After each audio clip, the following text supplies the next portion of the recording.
माता पिता का काम ही यही है ध्यान रखना।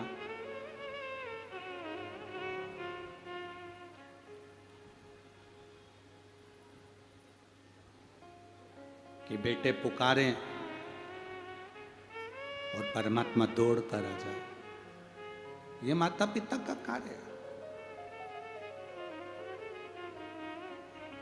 बच्चे की आवाज सुने और भगवान दौड़ कर आ जाए।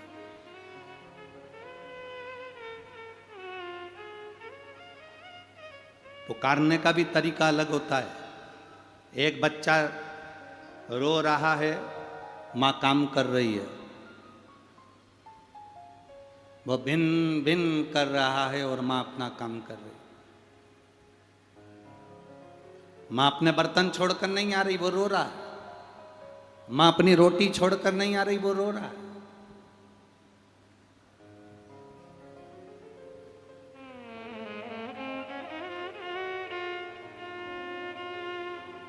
मां अपना कार्य छोड़कर नहीं आ रही, बच्चा रो रहा है। पर बच्चा एकदम चीख कर रो दे तो मां बर्तन छोड़ के आएगी कि नहीं आएगी?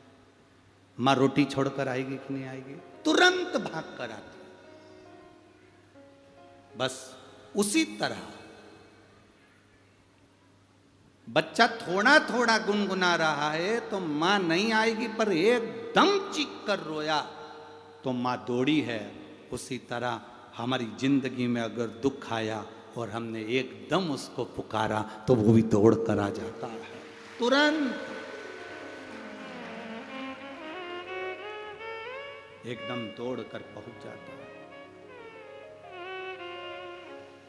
आपने पुकारा उसको, वो आया। उसकी कितनी कृपा, कितनी दया होती होगी, उसकी करुणा कितनी होती होगी, उसकी दया कितनी होती होगी, उसकी कृपा कितनी होती होगी, जरा विचार करिएगा। आप खुद विचार करना कि उसकी करुणा कितनी प्रबल है। अभी पानी के पाउच देने वालों से कहा कि बाहर धूप पड़ रही है, तुम पाउच दिया। उस भोले बाबा की करुणा कैसी है, मौसम देख लीजिए चारों तरफ की।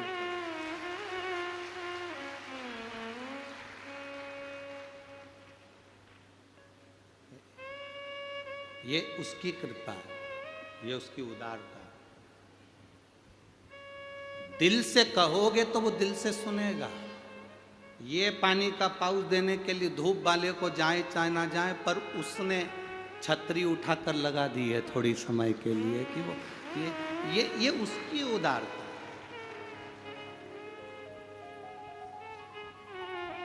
तुम सुनो ना सुनो, तुम पाउच दो ना दो, वो क्या देगा ये उसके ऊपर भरोसा रखो। उसकी करुणा कैसी हो जाए वो जाए। अरे खाली ना जाता कोई दर से तुम्हारे, खाली न जाता कोई दर से तुम्हारे, मैं भी खड़ी हूँ नन्ही बाहें पसारे, अपने हृदय से लगा लो गिरा जा रहा हो, उठा लो प्रभु अपने दर से अब तो न टालो, गिरी जा रही हो, उठा लो। बहुत कुछ हम विचारों में खो देते हैं कि परमात्मा सो रहा है, भगवान को जगा दूं। कई लोग कहते हैं मंदिर में घंटी इसलिए बजाई जाती है कि भगवान को जगाया जाए। ना ना ना, घंटी मंदिर में भगवान को जगाने के लिए नहीं बजाई जाती। घंटी इसलिए बजाई जाती है कि हम अपने दिल की बात अगर परमात्मा से कह ना पाए तो ये घंटी हमारे दिल की बात परमात्मा से कह दे। घंटी मतलब गरुण देव। गरुण देव हमारे दिल की बात परमात्मा से कहें, इसलिए उस घंटी को बजाया जाए। अपने दिल की बात परमात्मा से कहें,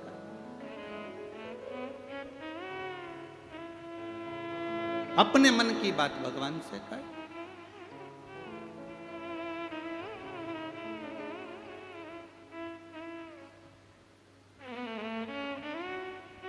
एक बात आप लोगों से पूछें, छत्तीसगढ़ की मेरी जीजी और मेरे छत्तीसगढ़ के जितने जीजा उन बैठे हैं, सब उत्तर देना। इतना बड़ा झोला, इतना बड़ा झोला तुम्हें किराने से भरना है। गेहूं लेना है, साबूदाना लेना है, चावल लेना है, शक्कर लेना है, साबुन लेना है, पूरा झोला भरकर तुमको अपने घर लेकर जाना है। झोला कब भराएगा? झोला भरने के लिए करना क्या पड़ेगा? इतने बड़े झोले को भरने के लिए इतनी सी जेब को खाली करना पड़ेगा। बोलो सही है कि गलत है? झोला कब भराएगा? जब तुम्हारी जेब खाली हो। जेब खाली होगी तब झोला भराएगा। उसी तरह मन खाली होगा तब महादेव आएगा। महादेव कैसे आ सकते? भरे हुए बर्तन में दूध भरे जा रहे हो तो गिरेगा। भरे हुए बर्तन में पानी भरे जा रहे हो तो गिरेगा।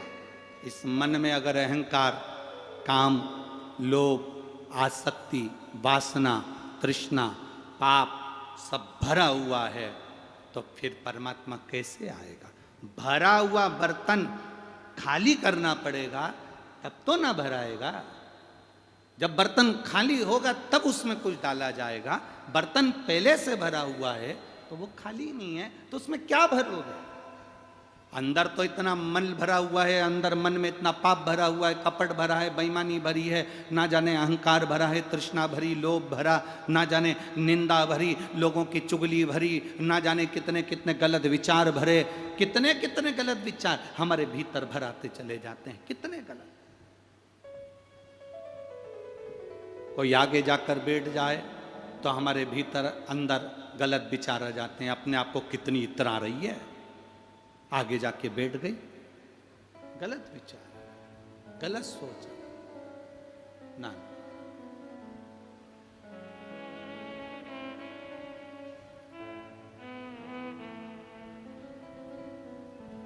मन को खाली रखो, और जब मन खाली रहेगा तो फिर उस खाली मन में परमात्मा जरूर आकर बैठेगा, ये निश्चित है।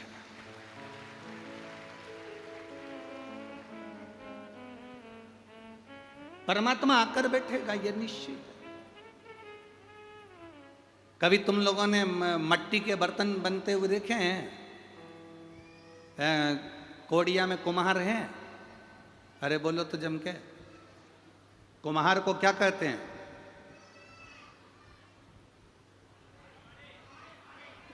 हाँ, तुम समझ गए ना यहाँ की भाषा। कुम्हार को जो भी बोलते हैं तुम लोग। कुम्हार मट्टी के बर्तन का निर्माण करता, कुम्हार मट्टी के बर्तन को बनाता। जो निर्माण करता होता है, जैसे ब्रह्मा जी निर्माण करने वाले हैं तो उनको प्रजापति कहा गया है। दक्ष निर्माण करने वाले हैं इसलिए उनको दक्ष प्रजापति कहा गया है। तो जो कुम्हार होते हैं, निर्माण करने वाले होते हैं, उनको भी बोलो जम के बोलो, प्रजापति कहा जाता है। वो लोग अपनी सरनेम के आगे क्या लिखते हैं? प्रजापति। प्रजापति कहा जाता है।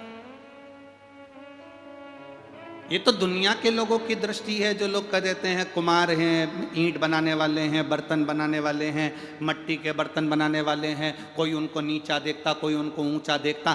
पर शिव महापुराण की कथा कहती है ब्रह्मदेव का एक स्वरूप हमारे यहाँ के कुम्हार प्रजापति होते हैं जो मट्टी के बर्तन का निर्माण करते हैं। यह ब्रह्मा का स्वरूप माना गया। प्रजापति समाज, ब्रह्म, ये कुम्हार समाज, दुनिया के लोग कहते हैं ये नीचा वो ऊंचा, ये बर्तन बनाने वाले, मट्टी का काम करने वाले, ये करना, ना ना ना, ब्रह्मा सृष्टि का निर्माण करते हैं तो वो प्रजापति कहलाते हैं। और मेरे कुम्हार बर्तन बनाने वाले जो मट्टी का पात्र बनाते हैं वो भी प्रजापति कहलाते हैं। ध्यान देना, मट्टी के बर्तन को बनते हुए देखना। मट्टी का बर्तन बनाने वाला अपना एक हाथ मट्टी के बर्तन के अंदर रखता है और दूसरा हाथ ऊपर से ऐसे ऐसे थपथपाता रहता है। एक छोटी सी लकड़ी रहती है उसके पास में, वो धीरे धीरे धीरे धीरे धीरे धीरे थपथपाते रहता है। एक हाथ मट्टी के अंदर है, बर्तन के अंदर है, दूसरे हाथ से वो थपथपाते रहता है। बस परमात्मा भी ऐसा ही होता है, दुख देता रहता है और अंदर से हाथ लगाकर तुझे संभालता रहता है कि कहीं ये गिर ना जाए।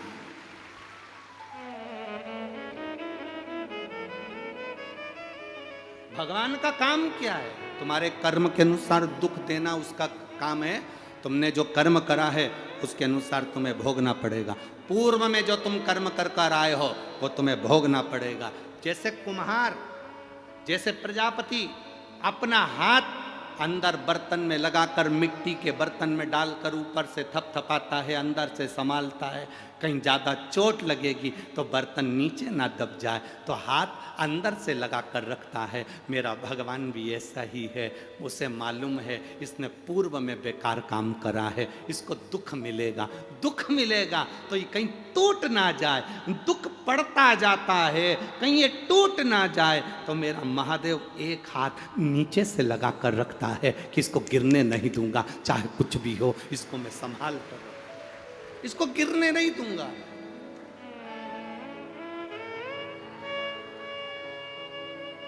अगर परमात्मा दुख देता है तो परमात्मा उस दुख को सहन करने की शक्ति भी देता है। अगर उसने दुख दिया तो सहन करने की शक्ति भी। कोई कहे कि कुम्हार ऐसे प्रजापति, ना ना ना ना, कुम्हार प्रजापति ब्रह्मा का ही एक स्वरूप है जो निर्माण कर रहे हैं।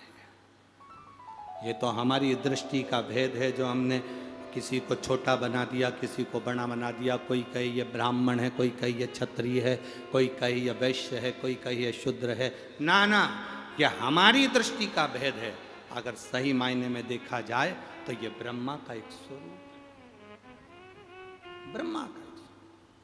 जितने प्रजापति हैं, जितने बर्तन का निर्माण, मट्टी के बर्तन का निर्माण, ईंट का निर्माण जितने करने वाले हैं, ये भट्टा लगाने वाले, ईंट बनाने वाले, ये साधारण नहीं, ब्रह्मा का एक स्वरूप है, ब्रह्मा का एक स्वरूप।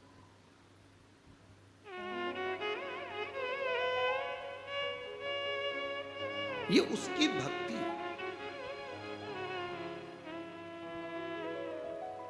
कोई कहे कि भगवान शंकर करते क्या है, हम कहते हैं कर्म का दंड देना विधाता का काम है कि वो विधाता तुमको कर्म का दंड दे रहा है, ऊपर से मार रहा है, दुख दे रहा है।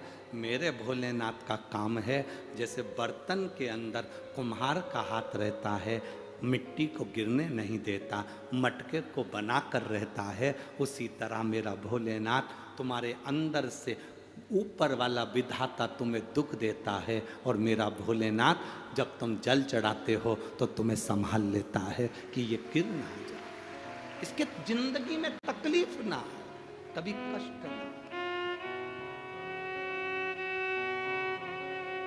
ओ मेरे भोले तेरा सहारा है, मेरे भोले तेरा सहारा है, मेरी नैया का तू किनारा है, मेरी नैया का तू किनारा है। वो संभालता है, संभालने वाला है।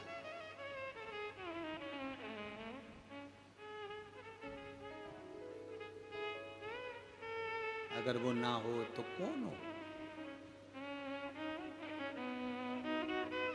हॉस्पिटल में सारे परिवार के लोग हॉस्पिटल के बाहर होते हैं।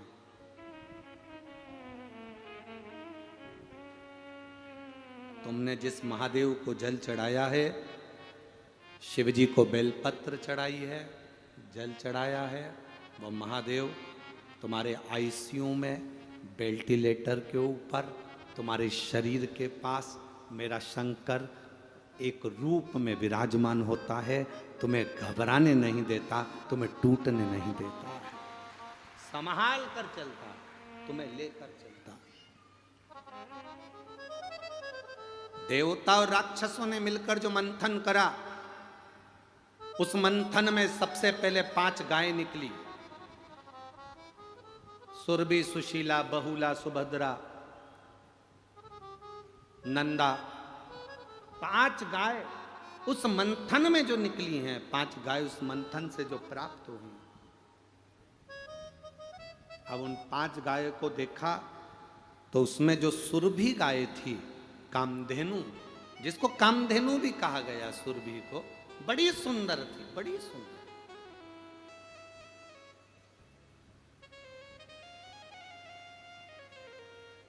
जितनी भी चीजें समुद्र मंथन में से निकली, उनमें से सभी चीजों को किसी ना किसी को दिया गया। जितनी भी चीजें निकली उनको दिया गया। लक्ष्मी निकली, नारायण को दिए। रतन निकले, फिर दिए। औषधि दी निकली, वो प्रदान करी। माणिक निकले, वो दिए। मोती निकले, वो दिए। विष निकला, वो दिए। अमृत निकला, वो दिए। जितनी भी चीजें मंथन के समय पर निकल रही थी, वो सब बांटी गई थी।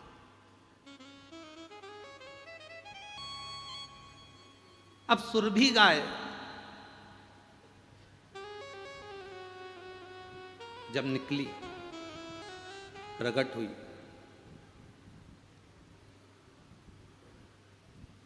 इसको संभाले कौन? क्योंकि अभी तो मंथन चालू है, अभी तो मंथन चल रहा है। और मंथन अगर चालू है, समुद्र का मंथन चालू है, क्योंकि गाय के निकलने के बाद क्या क्या निकलता है ये पता नहीं चलेगा। अभी काम चालू है। अगर एक बच्चा गोदी में छोटा सा है और माँ काम कर रही है, तो अपने बच्चे को किसी ना किसी को दे देती है। एक काकी संभालना, भाऊजी संभालना, भाभी संभालना, भाई जी संभालना, मेरे बच्चे को देखते रहना, मैं अब भी आती हूँ। उसने बच्चा किसी दूसरे को दे दिया संभालने के लिए। अब भगवान ने सोचा कि ये मंथन में जो गाय निकली है, इस गाय को दिया किसको जाए? सुभद्रा, बहुला, सुशीला, नंदा, सुरभि, इन सब का प्रतिबिंब एक कर दिया जाए और वो गाय किसको दी जाए? तब ध्यान में आया, वहीं पर दक्ष प्रजापति खड़े थे, तो दक्ष प्रजापति को देखा और दक्ष प्रजापति को देखकर भगवान ब्रह्मदेव ने बुलाया। ब्रह्मा जी ने कहा, दक्ष इधर आओ। दक्ष आया। दक्ष पधारो। दक्ष दक्ष हमारा एक मन है। राजा दक्ष ने कहा, राजा दक्ष प्रजापति बोले, बताइए क्या माने ब्रह्मदेव आपका? ब्रह्मा जी कहते हैं, राजा दक्ष, तुम्हें मैंने अपने हृदय से प्रकट करा है, तुम मेरे पुत्र के स्वरूप हो। मेरी इच्छा है कि इस सुरभि गाय कामधेनु की परवरिश तुम करो, इस गाय को तुम संभालो। गाय, बेटी और लक्ष्मी, 3 चीजें। आप भी बोलो, गाय, बेटी, लक्ष्मी, 3 चीजें हमेशा सोच समझ कर देना।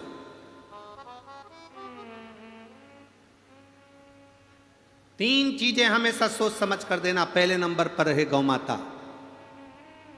अपने पूर्वजों के निमित्त गाय अगर किसी को दान कर रहे हो, गौ दान कर रहे हो, तो पहले देखना जिस ब्राह्मण को तुम गाय दे रहे हो, उस ब्राह्मण के घर में गाय बांधने की जगह है कि नहीं है। मालूम पड़ा चांदी के खुर के लिए, सोने के सींग के लिए, तांबे की पीठ के लिए, थोड़े से बर्तन भांडे, थोड़े सामान के लिए, थोड़े से आनंद, थोड़ा समय दूध दे रही है गाय, तो उस दूध के लिए ब्राह्मण देव लेकर चले गए। बाद में मालूम पड़ा कि बांधने की जगह नहीं, गाय ने दूध देना बंद करा। इन्होंने गाय को दूसरे को दे दिया, दूसरे ने तीसरे को दिया, तीसरे ने चौथे को दिया, चौथे ने पांचवे को दिया। बेचते बेचते बेचते बेचते वो गाय एक दिन कसाई के हाथ में चली गई, और कसाई ने जब उस गाय को काटा, कसाई जब गाय को काट रहा था, तब गाय किसी दूसरे को बद्दुआ नहीं दे रही थी, दे उसको रही थी जिसने संकल्प छोड़कर गाय का दान दिया था, उसको बद्दुआ दे रही थी।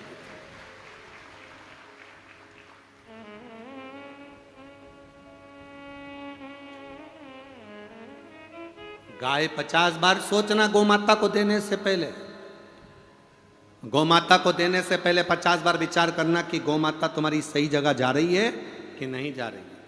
बेटी को देने से पहले 50 बार विचार करना कि बेटी सही जगह जा रही है कि नहीं जा रही। एक पत्र आया है, देखिए।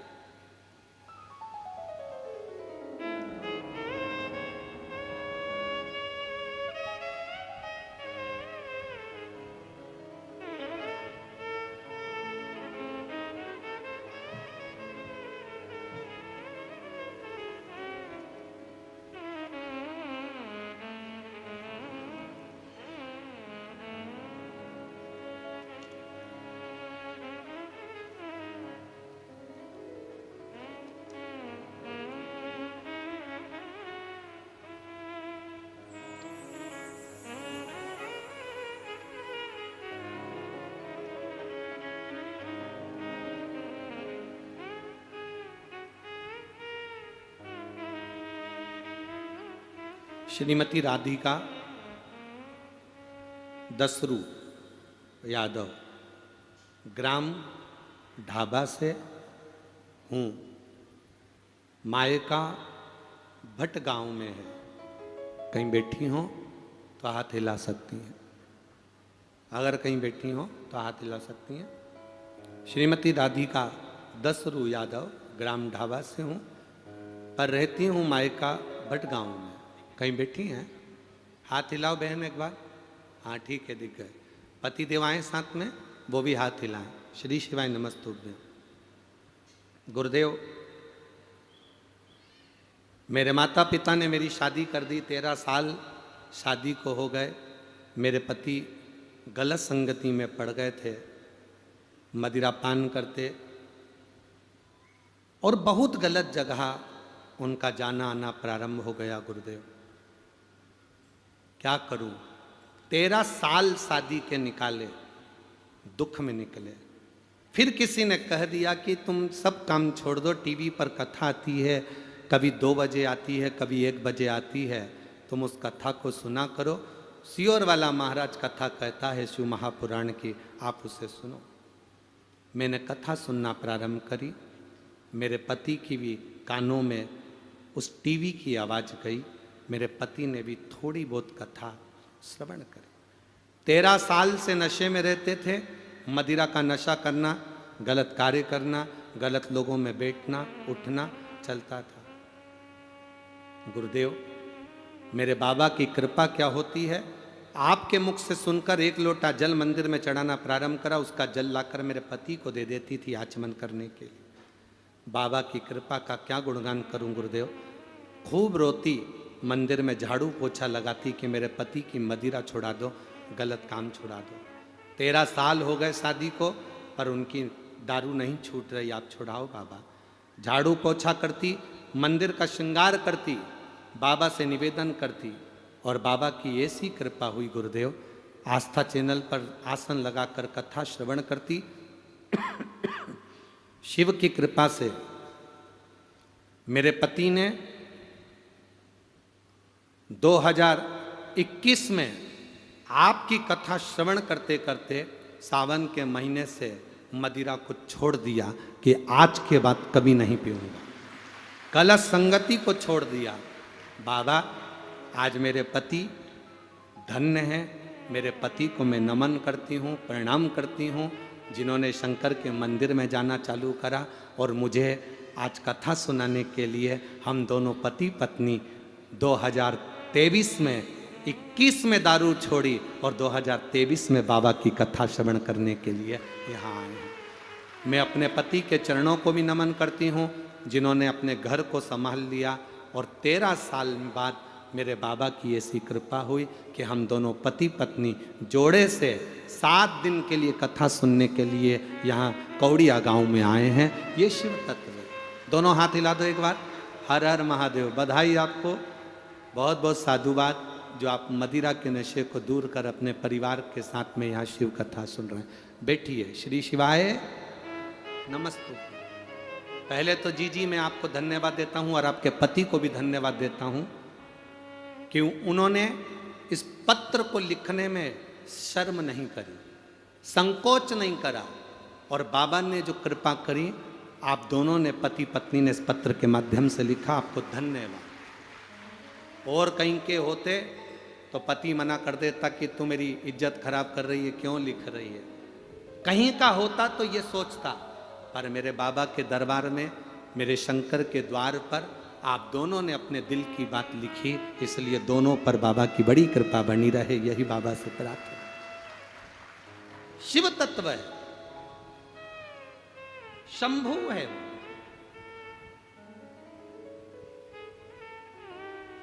गाय अच्छी जगह देना, बेटी किसी ऐसे के साथ मत बांध देना कि बेटी को दुख हो, सोच समझ कर देना। पेट्रोल पंप मत देखना, शोरूम मत देखना, बड़ी दुकान मत देखना, खूब बड़ा बंगला मत देखना, क्योंकि बेटी की जिंदगी में सुख होगा तो झोपड़े में जाने के बाद भी महल बना लेगी, ये पक्का। देने से पहले, बेटी को देने से पहले पेट्रोल पंप, गाड़ी, बंगला, जमीन, जायदाद, प्रॉपर्टी ये मत देखना। बेटी को देने से पहले ये देखना, जिस लड़के के साथ बेटी को ब्याह रहे हो वो बेटी का आदर करेगा कि नहीं करेगा, सम्मान करेगा कि नहीं करेगा, सत्कार करेगा कि नहीं करेगा। मालूम पड़े बेटी तो ब्याह दी तो उसको सास ससुर कितने दिन के, देवर जेठ कितने दिन के, ननंद नंदोई कितने दिन के, बाराती आए कितने दिन के, रिश्तेदार कितने दिन के, रहना उसको पति के साथ है। अगर तुम्हारी बेटी का सम्मान भले गरीबड़ा हो पर तुम्हारी बेटी को इज्जत दे, सम्मान दे, सत्कार दे और उसको अपने हृदय से, आनंद से, प्रेमवश रखे तो समझ लो कि बेटी सुखी है, बाकी का जीवन व्यर्थ है। क्या देखा हमने कई जगह पर, कईयों के घर में 5-5 पेट्रोल पंप हैं, 4-4 गाड़ियां हैं, 8-8 नौकर लगे, सोफा सेट, डिनर सेट, सोने के सेट, हीरे के सेट और बहू अब सेट। तो क्या मतलब? वो धन, वो वैभव, वो सत्ता किस काम की अगर लड़की का हृदय दुख है तो? गाय गलत जगह जाती है तो दान करने वाले को रोना पड़ता है और बेटी गलत जगह जाती है तो कन्या दान करने वाले बाप को रोना पड़ता है। रोना पड़ेगा। तीसरे नंबर पर है लक्ष्मी, पैसा।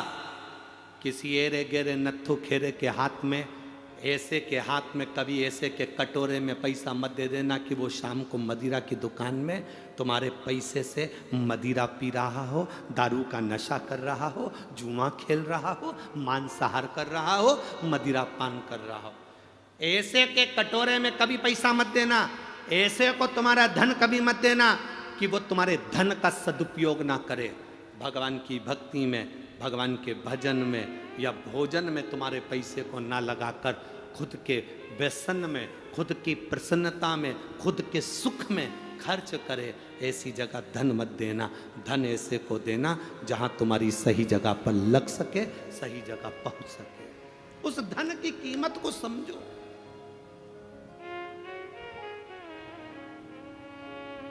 गाय, बेटी और तीसरे नंबर पर लक्ष्मी। गलत जगह नहीं देना, श्रेष्ठ जगह। श्रेष्ठ जगह।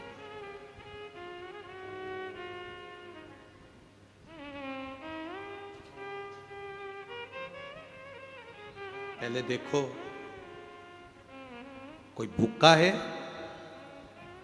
कोई भूखा है तो अपने धन से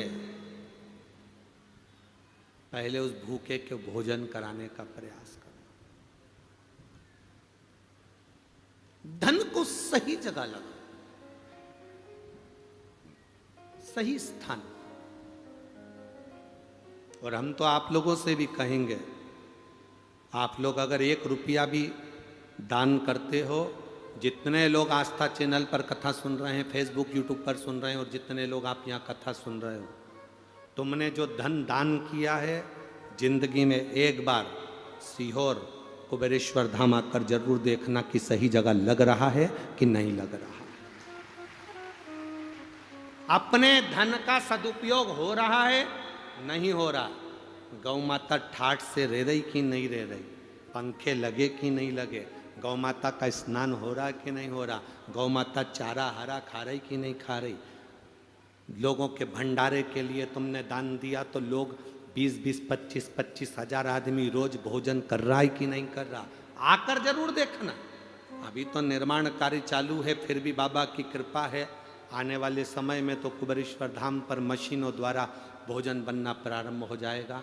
तो 1 लाख व्यक्ति एक बार में भोजन कर कर बाहर निकल जाएगा, इतनी व्यवस्था करी जाए। आकर जरूर देखो कि तुम सही जगह लगा रहे हो कि नहीं लगा रहे। किसी आड़ी टेढ़ी जगह तुम्हारा दिया हुआ धन तो नहीं जा रहा। 50 बार विचार करना तब धन देना, 50 बार विचार करना तब बेटी देना, और 50 बार विचार करना तब गौमाता का दान करना। देने से पहले विचारना। ब्रह्मा जी ने दक्ष प्रजापति को बुलाया और दक्ष प्रजापति से कहा, दक्ष, मेरा मन है कि मैं ये समुद्र मंथन में निकली हुई सुरभि गाय तेरे को देना चाहता हूँ, तू रख सकता है। तो दक्ष प्रजापति ने कहा ब्रह्मा जी से, पिताजी आप कहते हो कि मैं गाय ले लूं, आप कहते हो कि मैं सुरभि ले लूं, आप कहते हो कि मैं कामधेनु ले लूं, आप कहते हो कि नंदा सुभद्रा बहुला ले लूं, मैं लेने को मना नहीं है, पर दुख आप मुझे दे रहे हो तो पहले समझ लो कि गाय मेरे पास रहेगी तो मैं पाल सकता हूँ, मैं उसको पोष सकता हूँ, मैं उसको आनंद में रख सकता हूँ। तब ब्रह्मा जी ने कहा, सुनो दक्ष प्रजापति, तुम्हारी जो धर्म पत्नी है वीरणी, दक्ष प्रजापति तुम्हारी 2 धर्म पत्नी, एक वीरणी एक प्रसूति, तो तुम्हारी जो धर्म पत्नी है वीरणी, जिसके गर्भ से 60 कन्याओं का जन्म हुआ है। कितनी कन्या? 60। इतनी कन्याएं उसके यहां जन्मी। जब वो अपनी एक एक लड़की को इतने प्रेम से संभाल सकती है, एक माँ अपनी एक एक बेटी से इतना प्रेम करती है जितना वो अपने बेटे से नहीं करती, तो मेरा विश्वास कहता है कि दक्ष प्रजापति तुम्हारी धर्म पत्नी वीरणी इस गौ माता को अपनी बेटी मानकर पाल पोस कर बड़ा कर सकती है, इसको संभाल सकती है।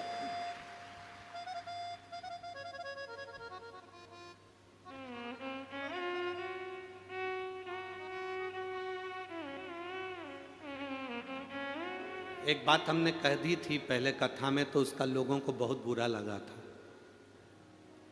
आप लोगों ने भी सुना होगा, व्हाट्सएप पे बहुत चला था और लोगों ने हमारे को बहुत कुछ बोला भी था। एक बात हमने कह दी थी कथा में,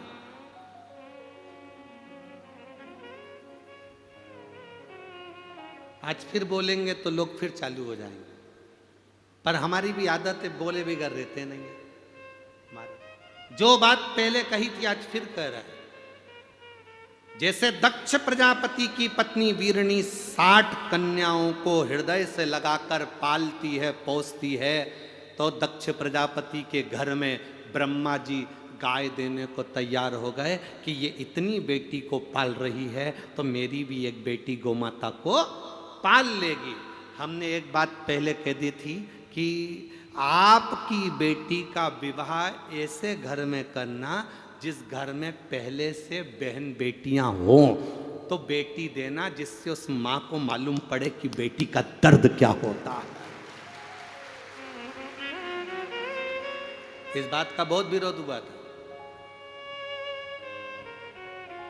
जिसके घर में बेटी है उसके घर में बेटी देकर देखना। तो मां जैसे अपनी बेटी को विदा करती है और उसकी बेटी को अगर कोई तकलीफ आती है तो वो मां ये सोचे कि ये भी किसकी बेटी है, मैं अपनी बहू को तकलीफ क्यों दूं।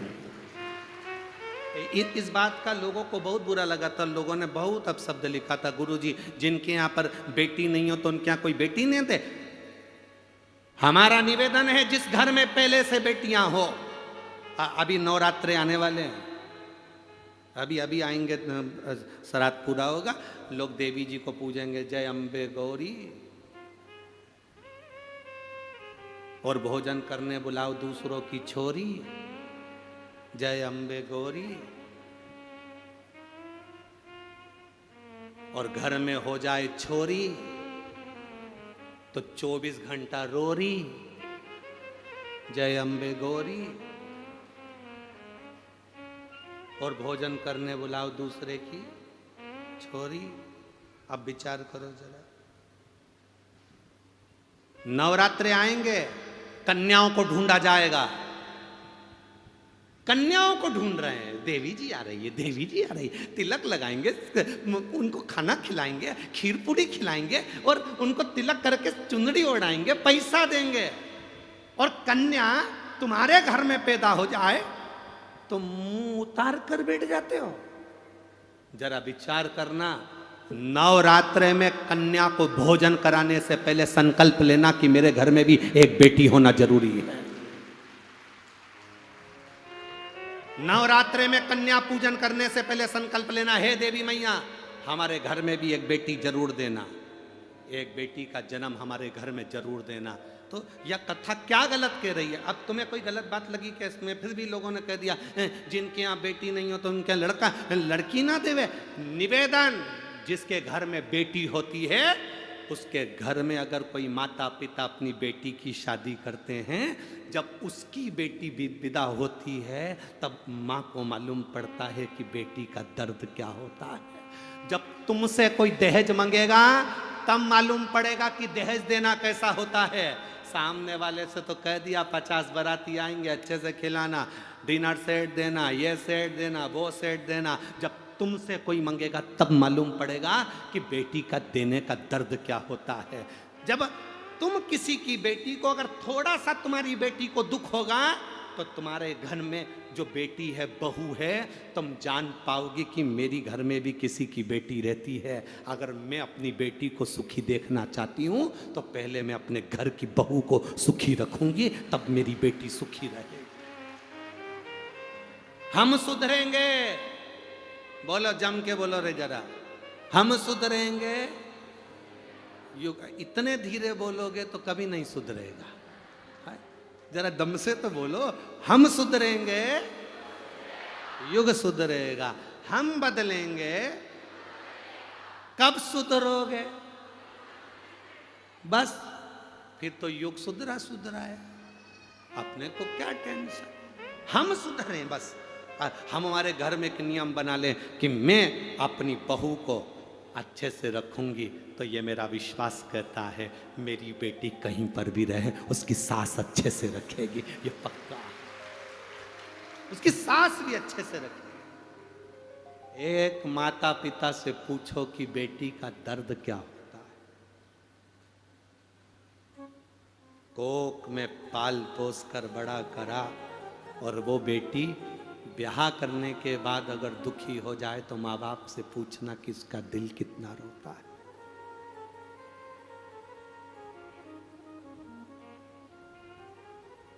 उसका दिल कितना रोता होगा, उसका हृदय कितना रोता होगा,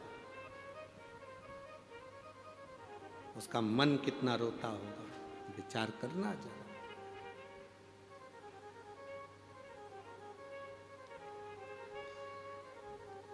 शिव कथा कह रही, भगवान शंकर का संवाद कर रहा है। ब्रह्मा जी ने कहा तुम्हारी पत्नी वीरणी जब अपनी इतनी लड़कियों को पाल सकती है श्रृंगार कर सकती है, पोष सकती है, तो मेरा विश्वास करता है कि तुम्हारी पत्नी वीरणी गाय को भी बेटी मानकर उसको अपने पास रख सकती है और गौ माता की सेवा कर सकती है। दे दो। दक्ष प्रजापति ने कहा, मैं अपनी धर्म पत्नी वीरणी से पूछना चाहता हूं, तुम्हें ये बेटी मिलेगी, तुम इस बेटी का सम्मान करोगी, आदर करोगी, सत्कार करोगी?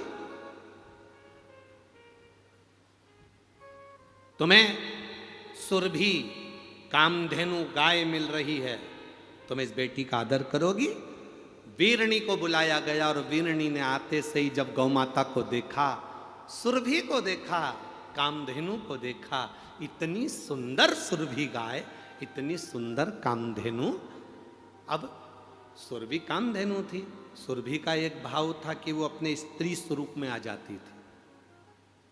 सुरभि की सबसे बड़ी बात यह थी कि उससे जो मांगा जाता था कामधेनु गाय से, वो दे देती थी। किसी ने भोजन मांगा, दिया, सेना मांगी, दिया, कुछ मांगा, दिया। और कभी वो सुरभि, वो कामधेनु, वो अपने स्त्री स्वरूप में दो चोटी बांधकर, सुंदर स्त्री का स्वरूप, हाथ में ग्रास लेकर, एक हाथ में कमल का फूल लेकर, दूसरे हाथ में उसने ग्रास रख रखा है, एक हाथ में कमल का फूल रख रखा है, तीसरे हाथ में कमंडल रख रखा है, चौथे हाथ से वो आशीर्वाद दे रही है। ऐसी सुरभि माँ, ऐसी माँ कामधेनु अपने स्त्री स्वरूप में आ जाती थी। तो माँ ने देखा, वीरणी ने देखा, इतनी सुंदर बेटी अगर मुझे मिल रही है तो मेरी 60 बेटियों के साथ ये बेटी भी मेरे लिए पूजनीय होगी और इसको मैं पाल पोस कर बड़ा करूँ। ये बेटी मुझे दो। वीरणी देखते से ही ब्रह्मा जी से कर रही है, ये गौ माता मुझे दे दो, ये सुरभि मुझे दे दो, मेरी बेटियों में ये बेटी शोभायमान होगी, इस बेटी की शोभा होगी। छोटी सी सुरभि माँ, छोटी सी कामधेनु गाय, छोटी सी बेटी आज वीरणी लेकर चल दी। धीरे धीरे धीरे धीरे उसको बड़ा करने लगी, बड़ा कर, धीरे धीरे बड़ा कर रही। जैसा लाड़ अपनी बेटियों से लड़ाती है, वैसा लाड़ अपनी सुरभि से लड़ाती है, बिल्कुल बेटी जैसी, बेटी की तरह। एक स्त्री के स्वरूप में वो कामधेनु रह रही है, वो बेटी के स्वरूप में वो सुरभि रह रही है। बिल्कुल सुंदर, छोटी सी, लहंगा पहनी, चोली पहनी, बिंदी लगाई, कानों में कुंडल पहनी, गले में माला पहनी, सुंदर आनंद में। और जिस घर में बेटियों की किलकारी गूंजती है, उस घर में यमराज की गदा कभी नहीं गूंजती है। बेटियों की किलकारी गूंजना चाहिए। घर में अगर बेटी जन्म ले तो बेटे के जन्म से ज्यादा उत्सव बेटी के जन्म का मनाना, क्योंकि बेटा एक कुल को तारता है और बेटी दो कुल को तार कर चलती है। बेटे के जन्मदिन पर जितने फटाके फोड़ो, उससे दुगने फटाके बेटी के जन्मदिन पर फूटना चाहिए। पर करें क्या महाराज, बेटा हो जाता है तो लोगों को कहे बेटा हो गया, छोरा हो गया, छोरा हो गया। और बेटी हो जाए तो हाथ में जो दूध की टंगल रहती वो भी नहीं हिलती, तो मुंडा क्या खा खिले। बेटी हो गई। किसी किसी के यहां तो करोड़ों का धन होता है और बेटी हो जाए तो ऐसा मुंह उतर जाता, करोड़ों का धन, और उसके बाद भी बेटी हो गई। महाराज जी बेटी हो गई। हमने कहा भगवान की बड़ी कृपा हो गई, तुम्हारे घर बेटी हो गई, इतना सारा धन है, कम से कम कन्यादान में लगाओगे तो कोई पाप भी करा होगा तो पुण्य में तो बदल जाएगा। अच्छा है बेटी हुई है, यह पुण्यता है तुम्हारी, यह आनंदता है तुम्हारी।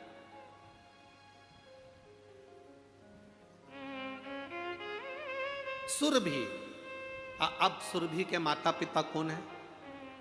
दक्ष प्रजापति और माता वीरणी।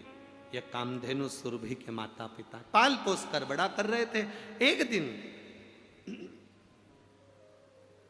पाल पोस कर बड़ा करते करते वीरणी से आज सुरभि ने कहा, मां मां, बोलो क्या बात है?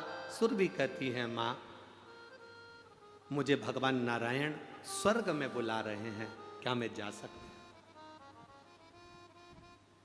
वीरणी ने कहा, तू इतनी छोटी, तुझे भगवान विष्णु क्यों बुलाएंगे? मां, भगवान विष्णु और लक्ष्मी जी में झगड़ा चल रहा है।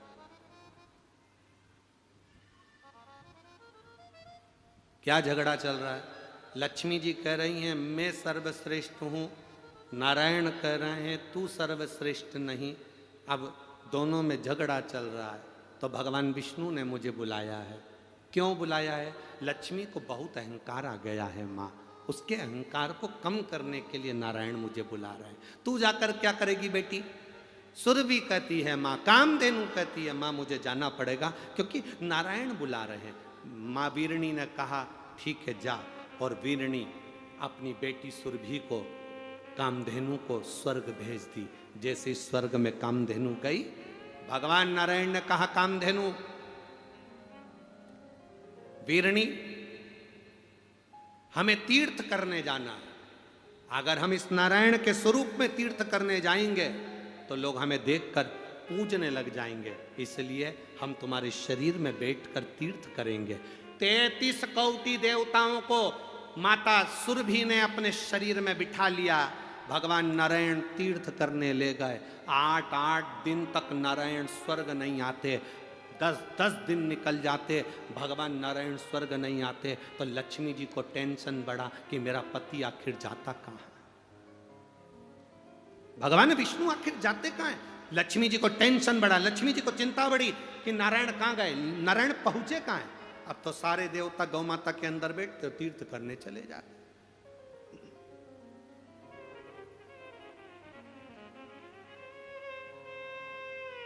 तीर्थ करने चल दिया। अब वो तो अलमस्त होकर, आनंदित होकर चले तीर्थ करने के लिए।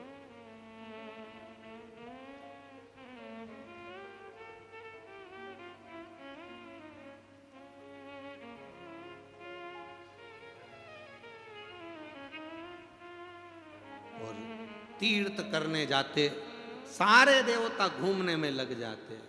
महाराज, सारे देवता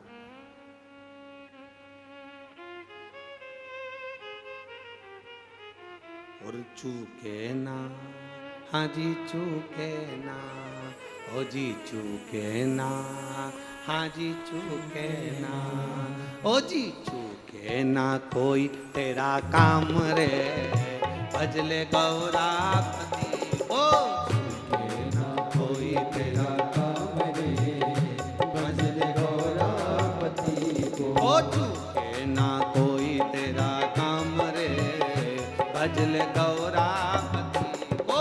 चूके ना कोई तेरा काम रे, सब गाइए। भजले गौरापति को, गौरापति को भजले गौरापति को, गौरापति को भजले गौरापति को, गौरापति को भजले गौरापति को, गौरापति को भजले गौरापति।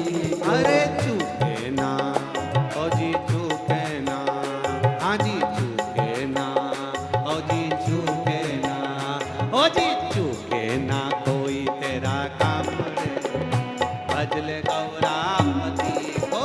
चूके ना कोई तेरा काम रे, भजले गौरापति को। चूके ना कोई तेरा काम रे, भजले गौरापति को।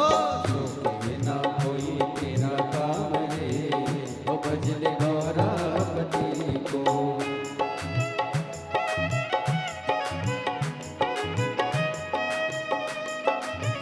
शंभो।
को ब्रह्मा जी भी भजते, गौरापति को मेरे कान्हा भी भजते, गौरापति को मेरे राम जी भी भजते, गौरापति को मेरे राम जी भजते। ओ मिल गया, हाजी मिल गया, ओ जी मिल गया, हाजी मिल गया, हाजी मिल गया लंका का राज रे, भजले गौरापति को। मिल गया लंका का राज रे, ओ भजले गौरापति को।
गौरापति को, जीत लिया लंका का लाल रे, भजन गौरापति को, कब ना चूके तेरा काम रे, भजन गौरापति को, चूके ना कोई तेरा काम रे, भजन गौरापति को।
गौरापति को भजले गौरापति को, गौरापति को भजले गौरापति को, गौरापति को भजले गौरापति को, गौरापति को भजले गौरापति को। कभी चूके ना, कभी चूके ना, कभी चूके ना, कभी चूके ना, कभी चूके ना कोई तेरा काम रे, भजल गौरापति को, चूके ना कोई तेरा काम रे, भजल गौरापति को, चूके ना कोई तेरा काम रे, भजल गौरापति को, चूके ना कोई तेरा काम रे, भजल गौरापति को, भजल गौरापति को, भजल गौरापति को, भजल गौरापति को, भजल गौरापति हार अपने स्थान पर बैठकर भगवान देवाधिदेव महादेव से अपने हृदय की बात करें, दिल से बाबा देवाधिदेव महादेव से प्रार्थना करें। जहाँ जगह मिले वहाँ बैठकर भगवान शिव से अपने मन की बात पूछें। आज एकादशी भी और बाबा की सोमवारी भी और शिव महापुराण की कथा और गौ माता का मंगल विवाह, ये सब आज बड़े भाग्य से कौड़िया वालों तुम्हें मिला है। एक बार जोरदार ताली से आप सभी का स्वागत वंदन अभिनंदन, बड़े भाग्य से मिला। और जितने भी ऑनलाइन कथा सुन रहे हैं आस्था चैनल पर, फेसबुक, यूट्यूब पर, जहाँ भी बैठकर कथा सुन रहे हैं, आप लोग बड़े भाग्यशाली हैं जो आज गौ माता का भी कन्यादान करने का सौभाग्य मिलेगा। एकादशी का भी है, सोमवारी भी है, सोमवार भी है, और बाबा की ये पितृ पक्ष भी है। दिल से बाबा से प्रार्थना करें, भाव से करें। श्री शिवाय नमस्तु, श्री शिवाय नमस्तु, श्री शिवाय नमस्तु, श्री शिवाय नमस्तु, श्री शिवाय नमस्तु। भोला सब दुख काटो मारा, ओ भोला सब दुख काटो मारा। शिव शंकर जपो तेरी माला, भोले बाबा जपो तेरी माला। भोला सब दुख काटो मारा, ओ भोला सब दुख काटो मारा। वेश है मंगलकारी, वेश है मंगलकारी। शमशान वासी हमारा, शमशान वासी हमारा। ओ भोला सब दुख काटो मारा, ओ भोला सब दुख काटो मारा। भगवान शिव की कथा कहती है, वीरणी ने आज्ञा दे दी, सुरभि कामधेनु बैकुंठ गई। भगवान नारायण कामधेनु गाय में बैठकर, सुरभि में बैठकर सारे देवताओं को बिठाकर तीर्थ करने गए।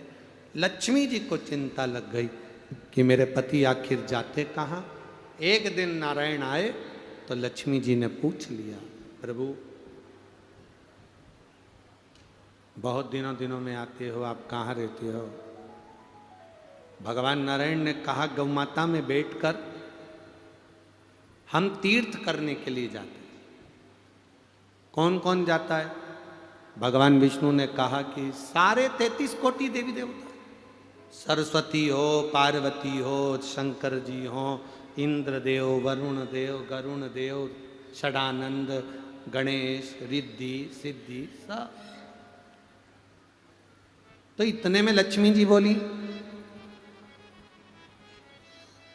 हमें तो आप लेकर जाते ही नहीं हो। भगवान विष्णु ने कहा, लक्ष्मी गाय का पूरा शरीर देवताओं से भरा पड़ा, जगह नहीं है, इसलिए हम तुम्हें बिठाए नहीं। लक्ष्मी जी बोली, कुछ भी हो जाए, मुझे गौ माता में बैठकर तीर्थ करने जाना है, आप मुझे गाय के अंदर बिठाइए। भगवान नारायण ने कहा, लक्ष्मी तुम तो कहती थी कि सर्वश्रेष्ठ हो, गाय में बैठने के लिए तुम्हारे लिए स्थान नहीं है। तुम तो कहती थी कि मेरा पद अलग है, मेरी प्रतिष्ठा अलग है, देवताओं से मैं अलग बैठती हूं, तो फिर तुम गौमाता में कैसे बैठोगी? नहीं, मुझे गौमाता में बैठना है, आप मुझे बिठा। तब भगवान नारायण ने कहा कि अगर गाय में बैठना है तो केवल एक ही जगह खाली पड़ी है, गाय का गोबर। अगर तुम चाहो तो गाय के गोबर में बैठ जाओ। लक्ष्मी कहती है, मैं राजरानी, मैं पटरानी लक्ष्मी, दुनिया का भंडार भरने वाली गाय के गोबर में बैठूंगी? भगवान विष्णु ने कहा बैठना हो तो बैठ जाओ, 3 देवता और घूम रहे हैं, कुर्सी एक ही है। अगर वो बैठ गए तो तुम नहीं बैठ पाओ, बैठना हो तो बैठो। तब माता लक्ष्मी ने नारायण जी से कहा मैं गाय के गोबर में बैठने को तैयार हूं, पर गोबर को कोई आशीर्वाद तो दे दो। भगवान विष्णु ने कहा मैं क्या आशीर्वाद दूंगा, आशीर्वाद तो देव अधिदेव महादेव देंगे। शंकर भगवान ने गाय के गोबर को आशीर्वाद दिया। लक्ष्मी तो गाय के गोबर में बैठी है, इसलिए जिसका आंगन, जिसका पूजन का स्थान गाय के गोबर से लीपा जाएगा, उसके घर में संपदा की कमी नहीं आएगी, लक्ष्मी का निवास है। अब सुरभि वापिस आने लगी अपनी मां के पास में, वीरणी के पास में। सुरभि वापिस आ रही अपनी माता के पास, और जब सुरभि अपनी माता के पास वापिस आने लगी, तभी सुरभि को आते हुए उसी समय पर राजा दिलीप सूर्यवंश के वहां से निकल कर आ रहे थे।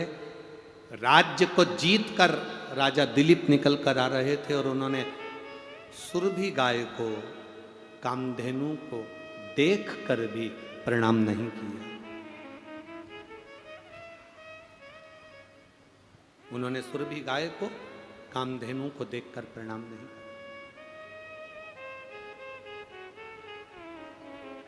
क्रोध आ गया मां। सुरभि ने विचार करा कि मैं गौ माता हूं, गाय हूं, राजा दिलीप मेरा आदर नहीं कर पा रहे, मैं श्राप देती हूं राजा दिलीप तेरे को, गाय को देखने के बाद भी तूने प्रणाम नहीं करा, इसलिए मैं तुझे श्राप देती हूं कि तेरे यहां पर संतान नहीं होगी, तेरे यहां पर वंश नहीं बढ़ेगा, तेरे यहां पुत्र पैदा नहीं होगा।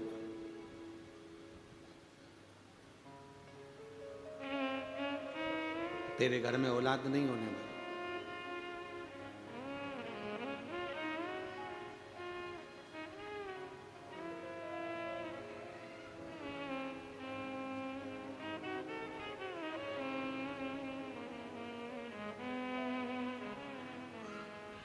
दिलीप, राजा दिलीप आए, उनके घर में वंश नहीं बढ़ रहा, उनके घर में संतान नहीं हो रही, बड़ी चिंता में व्याप हो गए।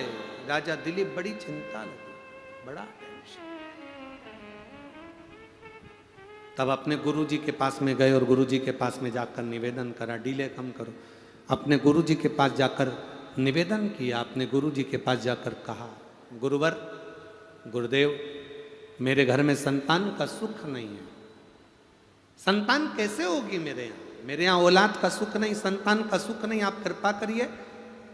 वशिष्ठ बाबा ने कहा, मेरी गाय ये नंदनी लेकर जाओ, इस गाय की सेवा में लग जाओ, ये गाय बैठे तो तुम बैठना, ये पानी पिए तो तुम पानी पीना, ये भोजन करे तो तुम भोजन करना, ये कहीं आराम करे तो तुम आराम करना, इस गौ माता की सेवा में लग जाओ, क्योंकि तुमने गाय का अपमान करा, इस गौ माता का तुमने सम्मान नहीं करा। सनातन हिंदू धर्म कहता है, हमारा राष्ट्र कहता है, हमारा सनातन धर्म कहता है, गौ माता अगर बीच राह में कहीं दिख भी जाए तो हमारी गाड़ी को स्लो कर कर पहले उसको प्रणाम कर लेना चाहिए कि माँ तेरी कृपा, तुझ में 33 कोटि देवता विराजमान है, तेरे अंदर 33 कोटि देवी देवता विराजे हैं, माँ तू करुणा करना, माँ ऐसी कृपा करना कि मेरी झोली खुशियों से भर आ जा। किसी शुभ कार्य के लिए जा रहे हो, गौ माता का स्पर्श कर कर जाइए, कार्य में सफलता होती है।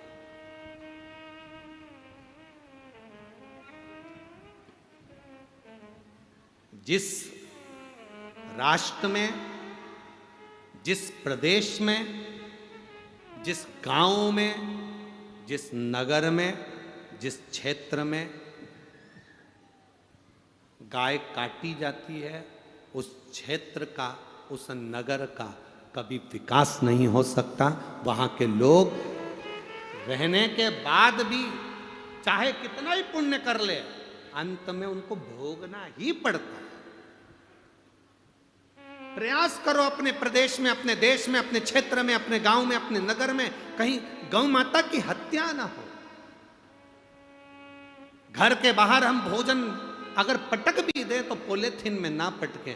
गाय पॉलीथीन खाती है, उसके पेट में जाता है, कैंसर हो जाता है। गाय तड़पती रहती है, तड़पती रहती है, पन्नी निकलती नहीं है। एक एक गाय के पेट में 5-5, 6-6 किलो पॉलीथीन भरी रहती है साहब। जब गाय मरती है तड़प तड़प कर मरती है, तड़प।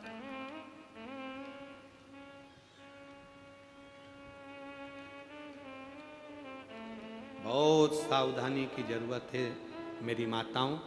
आप गाय को रोटी दो ना दो, पर इतना जरूर करना कि गाय को अगर किसी ने पॉलीथीन में रोटी डाली है तो वो पॉलीथीन को निकाल कर अलग करना और रोटी गाय के मुख में देना। वो पॉलीथीन कहीं जमीन में कहीं दूसरी जगह गाड़ देगी। पॉलीथीन, पन्नी जमीन में भी अगर पड़ी है तो 15 दिन, 20 दिन, 1 महीना, 2 महीना, 4 महीना, 6 महीना, 8 महीना, 10 महीना, 1 साल निकल जाए तो भी पॉलीथीन खराब नहीं होती। वो पन्नी के अंदर, जमीन के अंदर सड़ती रहेगी पर वो खराब नहीं होगी। वो जैसी है वैसी छार छार हो जाएगी, पर पॉलीथीन पॉलीथीन ही रहेगी। गौ माता के पेट में पॉलीथीन जाती है, उसको कैंसर हो जाता है। उसकी रक्षा करो। धर्म की, अधर्म का, प्राणियों में, विश्व का, उसकी रक्षा करना हमारा फर्ज है। जैसे हम आपसे कहते हैं कि कोई बड़ी बीमारी हो तो शंकर जी के मंदिर में जाकर 1 लोटा जल चढ़ाओ, उसी तरह गौ माता के जीवन में अगर दुख आए तो आपको खड़े रहना चाहिए। जब बड़ी बीमारी आए तो शिव तत्व का स्मरण करना चाहिए।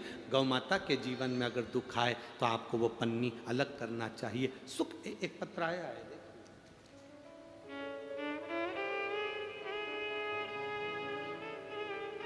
मैं अश्वनी गोस्वामी, मेरी पत्नी कंचन गोस्वामी, ग्राम नगर पंचायत राजा परपोड़ी, जिला बेमतरा, छत्तीसगढ़ के निवासी हैं। कहीं बैठे हों तो हाथ हिला सकते हैं। आप ही हैं? एक बार वापिस हाथ हिलाइए। श्री शिवाय नमस्तुभ्यम। मेरी पत्नी की तबीयत खराब हुई, उसको खांसी आ रही थी। अचानक 31 दिसंबर को रात्रि में श्वास लेने में उसको तकलीफ होने लगी। हम लोग रात्रि में ही रायपुर एम्स हॉस्पिटल में लेकर उसको पहुँचे। उसकी जांचें चालू हुई। रिपोर्ट में डॉक्टर ने बताया कि इसकी छाती में पानी भर गया है। फिर हम उसको बिलासपुर लेकर गए, निजी अस्पताल में चेकअप कराया। वहाँ भी डॉक्टर ने बताया कि इनकी छाती में पानी भर गया। करीब 2.5 लीटर पानी छाती से निकाला गया। पर गुरुदेव, डॉक्टर ने कहा कि इनको कोई बड़े हॉस्पिटल में ले जाओ, इनको कैंसर के लक्षण हैं और कैंसर है। हम घबरा गए। फिर 2 फरवरी 2023 को हम उनको बेंगलोर के तमिलनाडु CMC हॉस्पिटल इलाज के लिए ले गए। वहाँ करीब हम 3 महीने रुके गुरुदेव। फिर डॉक्टर ने कह दिया कि इनको जो कैंसर है, इनके शरीर में जो बीमारी है, इसका कोई इलाज नहीं है, मुश्किल है। ये बीमारी, इनका जो कैंसर है वो लाइलाज है, इसका इलाज कहीं हो नहीं सकता। घबरा गए, दवाई ली, बाबा से प्रार्थना कर कर वापिस आए। बाबा से प्रार्थना कर कर आए, आपकी कथा सुनना प्रारंभ करी। 1 लोटा जल शिव जी को चढ़ाते, पानी चढ़ाकर वापिस लाते, बाबा भोलेनाथ से प्रार्थना करते। बाबा की कृपा का हम क्या गुणगान करें गुरुदेव। पहले मेरी पत्नी बिना ऑक्सीजन के, कृत्रिम श्वास के बिना रह नहीं पाती थी। अब बाबा की कृपा का मैं क्या गुणगान करूं गुरुदेव। जहां डॉक्टर भी हाथ टेक दिए, उन्होंने कहा था ये जब तक जिंदा है तब तक इसको ऑक्सीजन लगी रहेगी। पर बाबा की कृपा से आज मेरी पत्नी प्राकृतिक श्वास ले रही है, उसकी ऑक्सीजन लेना बंद कर दी गई है।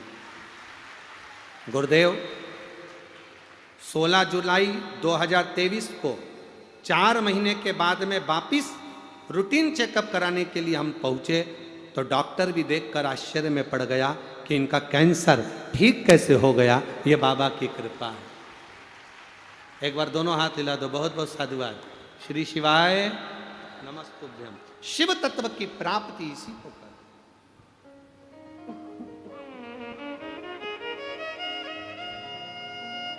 शंकर की करुणा इसी को कहते।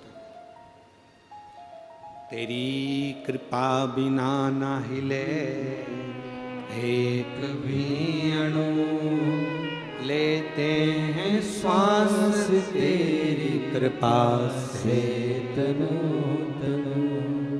बखान क्या करूं मैं राखों के ढेर का, चपटी भभूत में खजाना कुबेर का। राजा दिलीप गौ माता की सेवा में लग गए। जंगल में गाय चर रही थी, सामने से शेर आ गया। राजा दिलीप का ध्यान नहीं गया, गाय रंभाने लगी। राजा दिलीप ने शेर को देखा, घबरा गया। गाय अगर खा गई, इस शेर खा गया गाय को, तो मेरे गुरु क्या कहेंगे। हाथ जोड़कर शेर के सामने राजा दिलीप खड़ा हो गया। ए बागदेव, शेर जंगल के राजा, तुम मुझे खा जाओ पर इस गौ माता को छोड़ दो। गाय को पीछे करा, दिलीप आगे हो गया। शेर में से विधाता प्रकट हो गया। उसने कहा, रे दिलीप, मैं तो तेरी परीक्षा ले रहा था। ये गाय के कहने पर मैंने तेरी परीक्षा ली थी। अब तो चिंता मत कर, नंदनी तुझे वर देगी। नंदनी गाय ने राजा दिलीप को वर दिया कि तुम्हारे घर में एक पुत्र जन्म लेगा जिसका नाम भागीरथ होगा। वो भागीरथ गंगा जी को लेकर आएगा और 60,000 काकाओं का उद्धार कर जाएगा।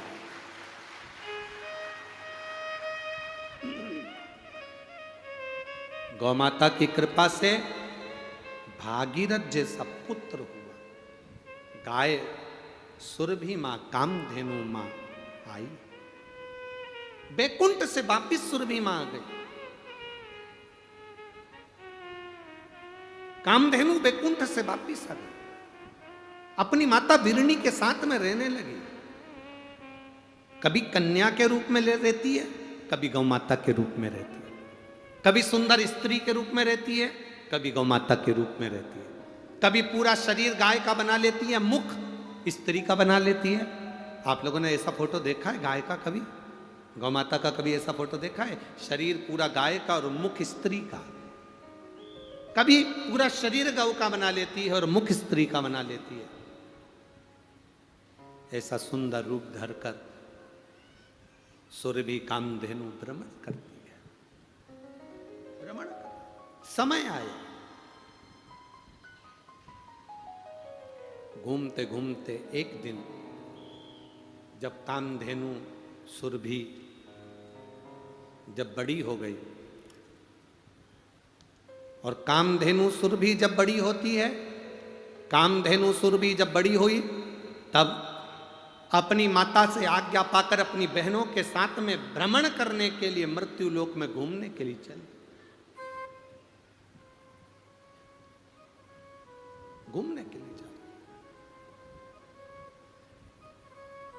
पहले गोचरण के लिए, गौ माता के चरने के लिए बड़ी सी भूमि होती थी। गोचरण के गौ माता को चरने के लिए एक बड़ी सी भूमि सरकार के द्वारा छूटी जाती थी। आज के जमाने में भी वो जमीन गौ माता के चरने के लिए गौचरण भूमि पहले छोड़ी जाती थी। बड़े बड़े सेठ, साहूकार, बड़े बड़े लोग जिनके भगवान ने खूब भंडार भर के रखे हैं, वो गौ माता को चरने के लिए जमीन देते थे कि इसमें गाय चरेगी। पर धीरे धीरे जमीन की कीमत बढ़ती गई, बढ़ती गई, बढ़ती गई, तो जो सरकार गाय के चरने के लिए जमीन छोड़ती थी उस पे भी लोग कब्जा कर लेते हैं और अपना घर बनाकर बैठ जाते हैं। गाय के हिस्से को भी लोग अपना हिस्सा मानकर खा जाते हैं। गौ माता के हिस्से को भी खा।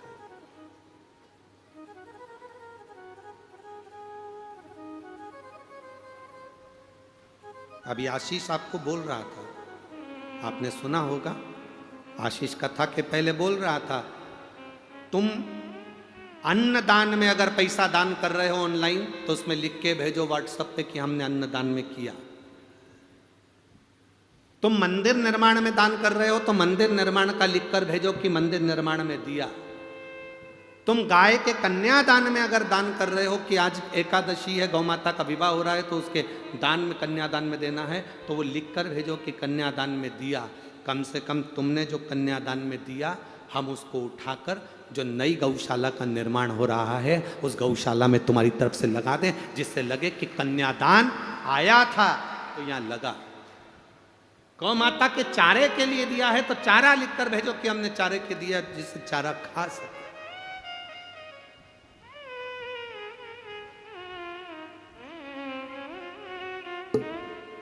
ले लेना और उस लिए हुए धन को सही जगह लग जाए, गाय का गाय में लगे, अन्न का अन्न में लगे, निर्माण का निर्माण में लगे, तो समझो कि जिंदगी सार्थक है।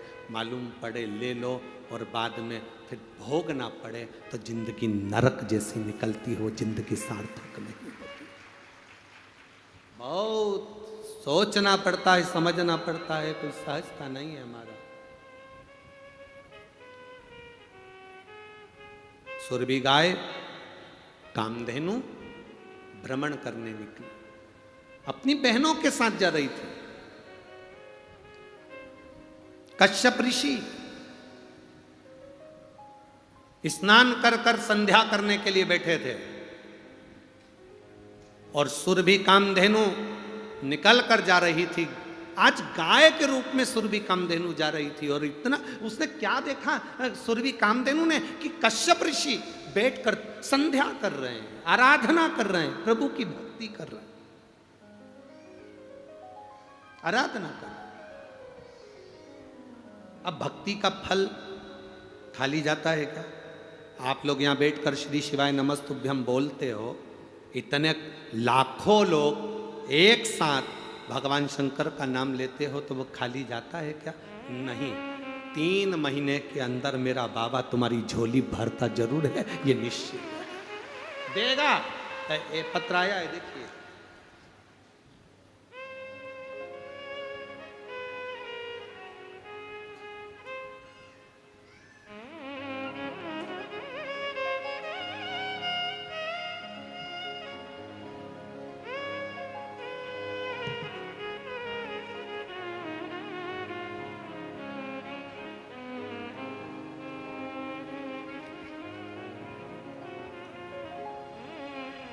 मेरा नाम सुरेखा साहू है, पति का नाम नीतू कुमार, सुंदर नगर भिलाई से आए हैं। आप ही हैं? दोनों हाथ हिला दो एक बार। श्री शिवाय नमस्तुभ्यं। 1 लोटे जल का क्या महत्व होता है गुरुजी, मैं बताऊं। किसी को हमने पैसे दे दिए थे, वो पैसा हमारा वापस नहीं कर रहा था और वो पैसे लेकर कहीं चला गया, ढूंढते रह गए, वो मिला नहीं। सालों निकल गए, वो पैसा नहीं दिया उसने, क्योंकि वो खुद भी कहीं चला गया था। अब करें तो करें क्या? तब किसी ने कहा, पंडाल में बैठकर कथा सुनने पर अपना नाम और गोत्र बोलकर, कथा के पंडाल में जब श्री शिवाय नमस्तुभ्यं महाराज बोले और बोले सब दुख काटो बाबा, तब अपने दिल की बात अपना नाम और गोत्र बोलकर बाबा से अपने मन की बात कहना वो सुनता है। हम उज्जैन की कथा में पहुंच गए। जब आप उज्जैन में कथा कर रहे थे तब हम उज्जैन की कथा में पहुंचे। सफेद पुष्प हाथ में लेकर बाबा से प्रार्थना कर कर अवधूतेश्वर महादेव का नाम लेकर हमने बाबा से प्रार्थना करी। कथा के पंडाल में बाबा से कहा, बाबा हमारा पैसा खाकर कोई चले गया, साल भर हो गया, वो मिल भी नहीं रहा और पैसे भी नहीं मिल रहे, आप कृपा करो ना बाबा, जिंदगी की पूरी पूंजी ले गया बाबा, आप दिलवाओ ना। कहकर हम वापिस आ गए।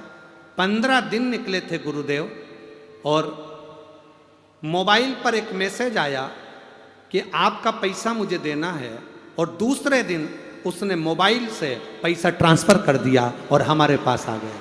हम बाबा को यहाँ प्रणाम करने के लिए आए। आ गया पैसा? एक बार दोनों हाथ हिला दो, श्री शिवाय नमस्तु। बैठिए। शिव तत्व की प्राप्ति इसी को कहते हैं बाबा, शंभु इसी को कहते हैं। ये शिव है, औघड़ी शंकर है। एक पत्र बड़ा सुंदर आया, देखिए।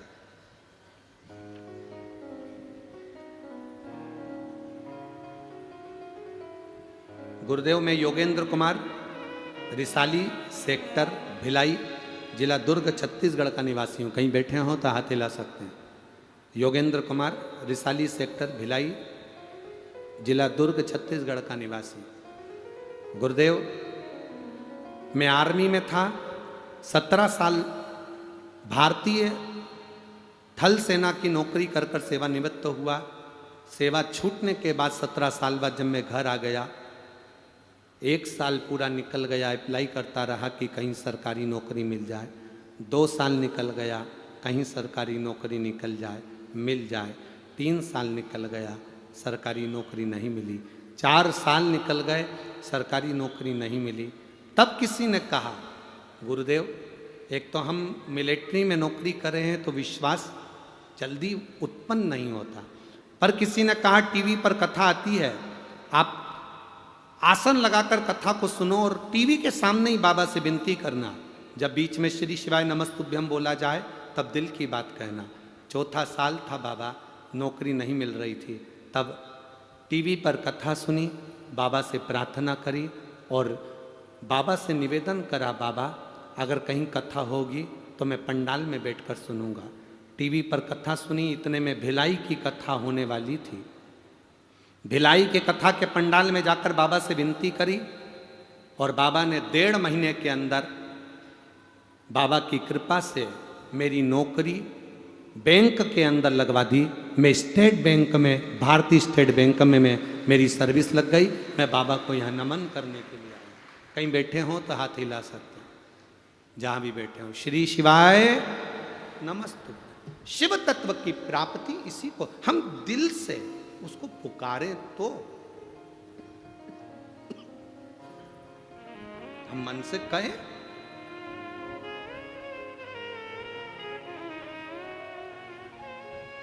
खाली ना जाता कोई दर से तुम्हारे, खाली न जाता, आप भी बोलिए, दर से तुम्हारे मैं भी खड़ी हूँ नंदी बाहें पसारे। अपने हृदय से लगा लो, लगा लो, गिरा जा रहा हूँ, उठा लो, उठा। आप दिल से जो प्रार्थना करते हो बाबा दिल से सुनता है, दिल से।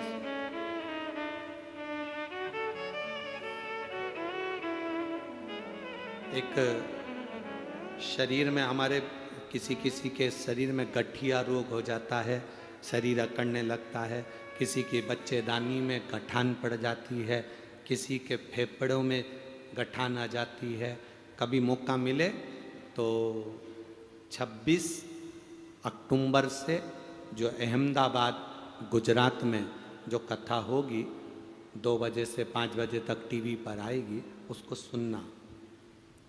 जिसने शरीर में अगर रोग हो तो केवल प्रेम से एक सफ़ेद फूल लेकर कथा को सुनना और वो पुष्प शंकर जी के मंदिर में भेज देना। उसके 15 दिन में शरीर के रोग में अंतर आया कि नहीं आया, जांच कराकर जरूर बताना कि अंतर मिला कि नहीं। उस कथा का नाम जो अहमदाबाद गुजरात में जो कथा होगी 26 अक्टूबर से, उसका नाम हमने चंद्रशिव महापुराण की कथा दी। रोग मुक्ति के लिए, कैसा भी रोग, उसका फल क्या होता है। सुरभि घूम रही थी, कश्यप मुनि को देखा, कश्यप बाबा को देखकर, कश्यप ऋषि को देखकर, सामने बैठे हुए कश्यप बाबा संध्या कर रहे थे। सुरभि उनकी आराधना को देखकर प्रसन्न होकर उसने अपने दूध को पृथ्वी पर गिराया। जैसे ही सुरभि माता का दूध, गौ माता का दूध कामधेनु का दूध पृथ्वी पर गिरा तो उसकी गंध बहते बहते कश्यप ऋषि के सम्मुख में पहुंच गई, कश्यप बाबा के सामने पहुंची।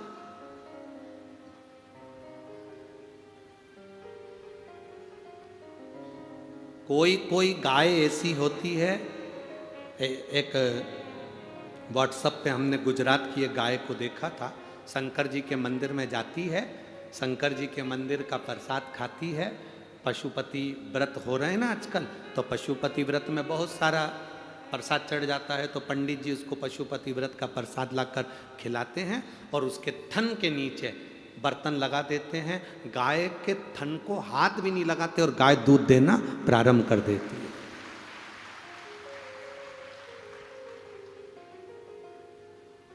ऐसी कैसी हमारी भी सीहोर गौशाला में राधा है, उसका नाम है राधा, वो भी ऐसी है। बस गौशाला में हम पहुंचे और आवाज लगाया राधा, जो राधा कहा, तो जब अगर हमारे तो वो ग्वाले उन कहते हैं गुरुजी आप राधा मत बोला करो, पूरा दूध निकाल देती है फत्तर पर। राधा जब बोला करो जब हम बर्तन नीचे लगा दे, तो जैसे ही चमके चिल्ला दिया राधा, और बस उसने देखा और दूध की धार लगा। सुरभि ने अपना दूध पृथ्वी पर दिया, दूध दिया तो गंध कश्यप मुनि के नासिका तक पहुंची। कश्यप मुनि का नियम था, भगवान को जब भी कुछ देते थे जो उनको अच्छा लगता था वो शंकर जी को दे देते थे। कश्यप मुनि को वो गंध अच्छी लगी तो उन्होंने संध्या करते करते भगवान शिव को गाय के दूध की गंध शंकर जी को समर्पित कर दी, दिल से दे दी कि भोलेनाथ ये तुम्हारी है, ये तुम्हारी है, दिल से दे दी।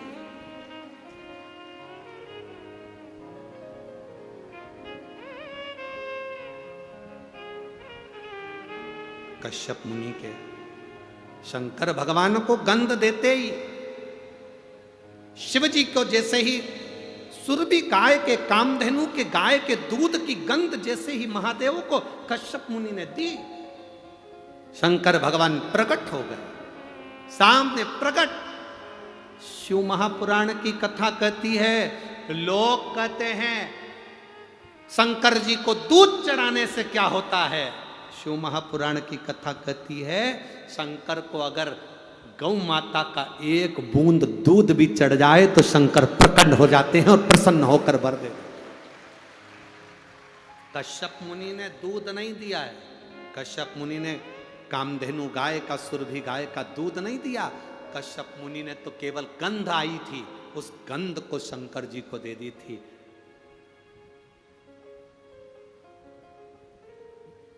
गंध शिव को दी और वो गंध ओम, महामृत्युंजय मंत्र का स्मरण करते ओम।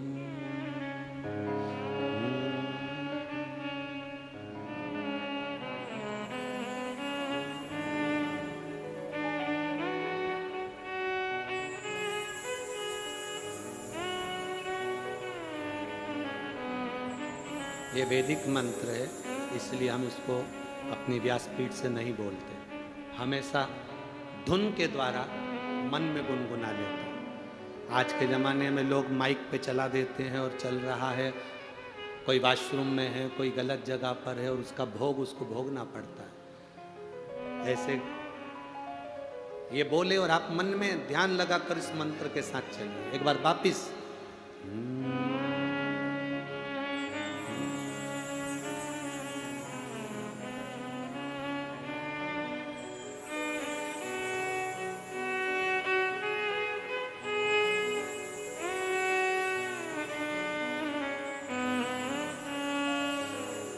अब शिव को गंध मिली, शंकर प्रकट हो गए।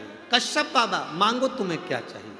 कश्यप जी कहते हैं मैंने आपको जो गंध दी है वो मांगने के लिए नहीं दी, मुझे अच्छी लगी आपको दे दी।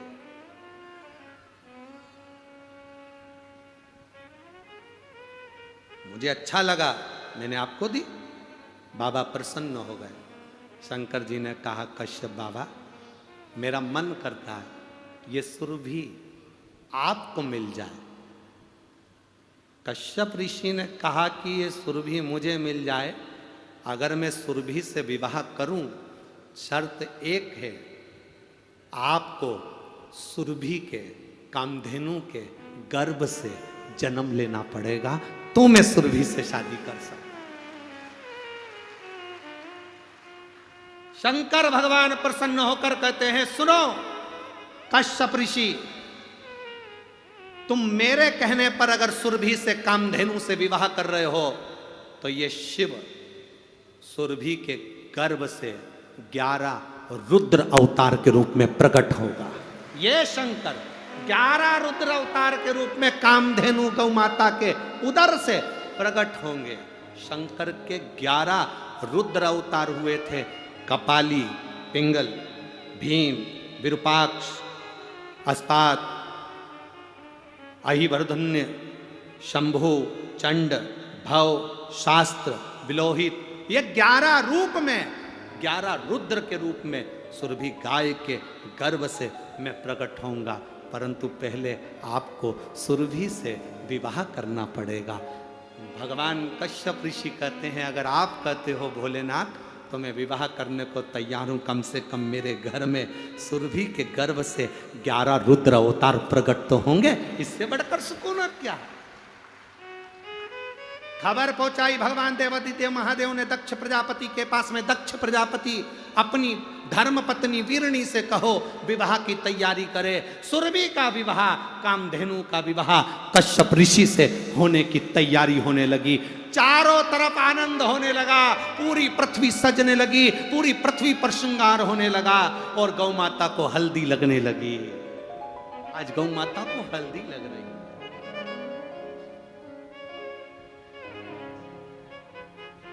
सुंदर ओढ़नी गौ माता को, ओ मैया श्रृंगार तेरा लाल, ओ मैया श्रृंगार तेरा लाल। चूड़ा भी लाल तेरी चुंदड़ी भी लाल है।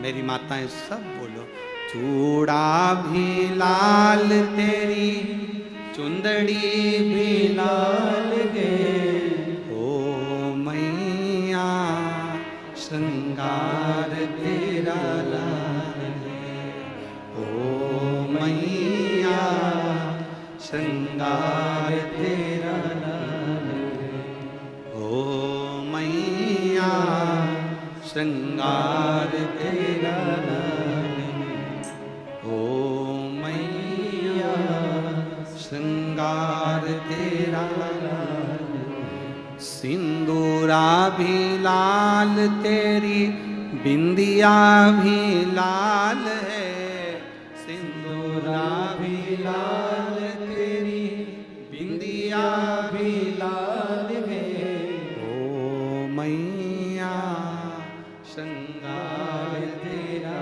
लाल है, ओ मैया श्रृंगार तेरा लाल। महाराज श्रृंगार करने लगे। पूरी दक्ष प्रजापति की नगरी आज सजी है, क्योंकि माँ कामधेनु सुरभि का मंगल विवाह आज कश्यप बाबा से होने जा रहा। आनंद छाया पूरी नगरी में, सुख समाया पूरी नगरी में।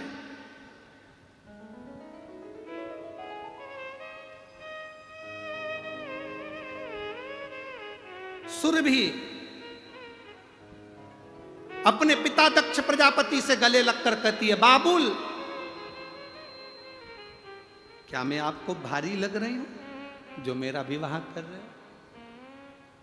क्या मैं आपको भारी लग रही हूं? दक्ष प्रजापति कहते हैं, ये जगत की रीति है बेटी, बाप के घर में बेटी रहती है उसको शादी कर कर विदा करना पड़ता है।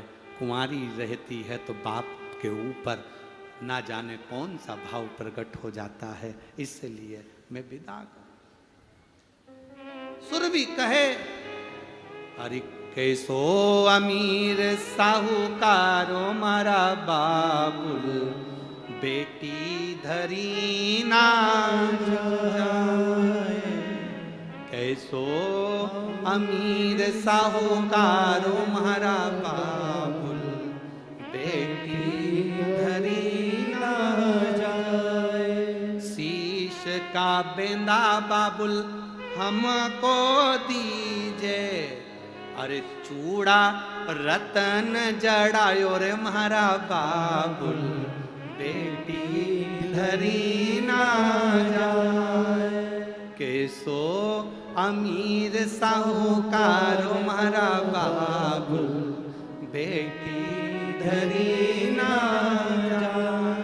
दक्ष प्रजापति सुरभि को गले लगाकर मंडप में ले गए। सुंदर आनंद से शहनाइयां बज रही हैं, नगाड़े बज रहे हैं, मंगल विवाह हो रहा है। देवता पुष्पों की वृष्टि कर रहे, गंधर्व गान कर रहे। कश्यप बाबा के साथ में मां कामधेनु सुरभि का मंगल विवाह पाणी ग्रहण संस्कार हो रहा है। और दक्ष प्रजापति वीरणी के साथ में बैठकर कन्यादान कर रहे हैं। कन्यादान सुरभि अपने बाबुल को देख रहे हैं। बेटी का कन्यादान हो। अरे किस्मत वाले हो रे कोड़िया वालों, छत्तीसगढ़ वालों किस्मत वाले हो। ये गौ माता के विवाह की कथा आज तक ना तो किसी टीवी पर आई है, ना कभी किसी सीरियल में दिखाई है, और ना कभी किसी जगह पर हुई है। किस्मत वाले हो, ये सोमवार के दिन, एकादशी के दिन गौ माता के मंगल विवाह की कथा सुनकर आज आपको कन्यादान करने का मौका मिल रहा है। 16 श्राद्ध में अपनी झोली में आज प्रेम से कन्यादान करो, भाव के साथ।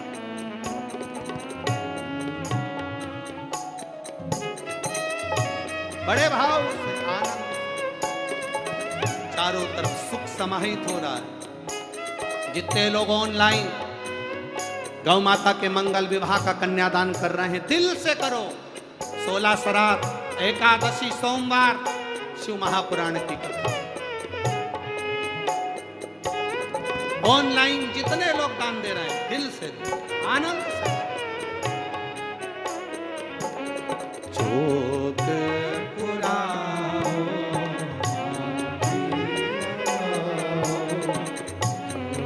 शंकर पार्वती का मंगल विवाह हो रहा है, पधार रहे हैं इधर शिव पार्वती के मंगल विवाह।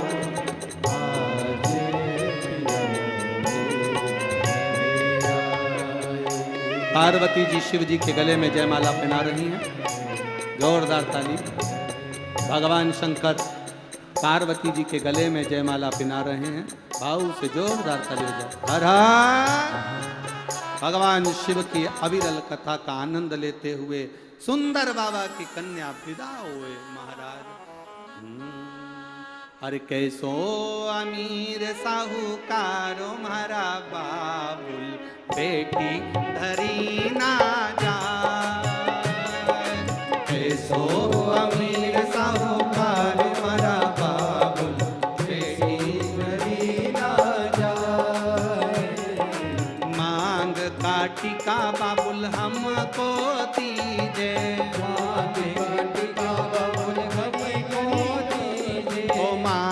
काटिका बाबुल हमको दीजे, मांग काटिका बाबुल हमको दीजे। ओ चूड़ा रतन जड़ायो म्हारा बाबुल, बेटी धरी ना जाए।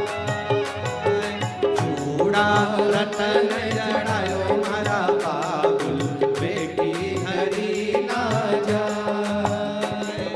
कैसो अमीर साहूकार म्हारा बाबुल, बेटी धरी ना जाए। कैसो अमीर साहूकार म्हारा बाबुल, बेटी धरी ना जाए। गौ माता का मंगल विवाह सुंदर भावर कन्यादान दिल से बेटी को आनंद के साथ बिछुड़ी पहनाई, नाक नथनी, मांग में टीका, सुंदर कश्यप बाबा ने मांग भरी, आनंद के साथ में, सुंदर भाव के साथ में, आनंद के साथ चलती है आज बेटी। सुरभि लहंगा पहनी, चोली पहनी, चूंदड़ी पहनी, सुंदर लंबी लंबी चोटी, नैनों में सुरमा, नाक में नथनी, अधरों पर लाली, माँ कामधेनु माँ सुरभि बड़ी सुंदर रूप धर कर चली है।